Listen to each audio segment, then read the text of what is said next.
Welcome viewers, টেকজেনের নতুন আরো একটি পর্বে। আশা করি সকলেই ভালো আছেন। সো অনেক সময় দেখা যায় যে যারা গেম প্লেয়ার ইউজ করেন, সো আমি যাই ইউজ করি না কেন, যদি এটার মধ্যে কোনো ভিডিও প্লে হতে থাকে তাহলে কিন্তু এটা আমি চাইলেও স্ক্রিন থেকে সরাতে পারি না, বা অন্য যে কোনো কিছুর মধ্যেই ঢুকি এটা কিন্তু উপরেই থেকে যায়, যার কারণে যেমন আমি ওয়ার্ডে ঢুকছি কিন্তু এখানে কাজ করতে পারছি না। গেম প্লেয়ারটা উপরেই, এটা জাস্ট মিনিমাইজ করে তারপর আমার কাজ করতে হয়। সো আমি যদি চাই যে এটা মিনিমাইজ করব না, তবে ব্যাকগ্রাউন্ডে এটা প্লে হতে থাকবে, সেই অপশনটি রয়েছে। এখানের জন্য আমাকে করতে হবে হচ্ছে এই গেম প্লেয়ারের স্ক্রিনে রাইট মাউস ক্লিক, এরপর এখান থেকে অপশন, অপশন থেকে প্রেফারেন্স, প্রেফারেন্সে গেলে এখানে আপনাদের এই অবস্থা থাকবে। সেখান থেকে জেনারেল,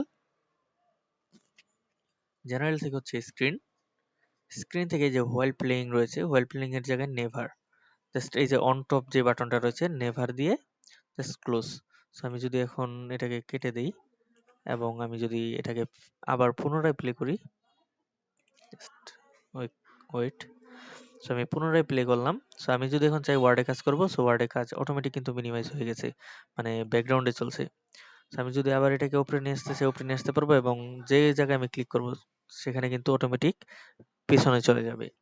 সো এভাবেই কিন্তু আপনারা গেম প্লেয়ারটা নিয়ে আসতে পারেন, ব্যাকগ্রাউন্ডে বাজাতে পারেন কিংবা টপেও আনতে পারবেন।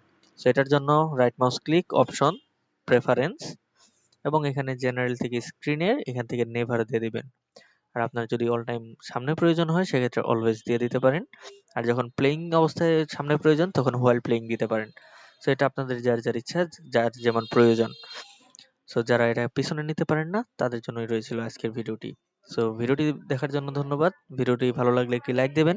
চ্যানেলে নতুন হলে সাবস্ক্রাইব করে পাশে থাকুন এরকম আরো ভিডিও পাওয়ার জন্য। দেখা হচ্ছে পরবর্তী কোনো ভিডিওতে। সকলে ভালো থাকুন, সুস্থ থাকুন।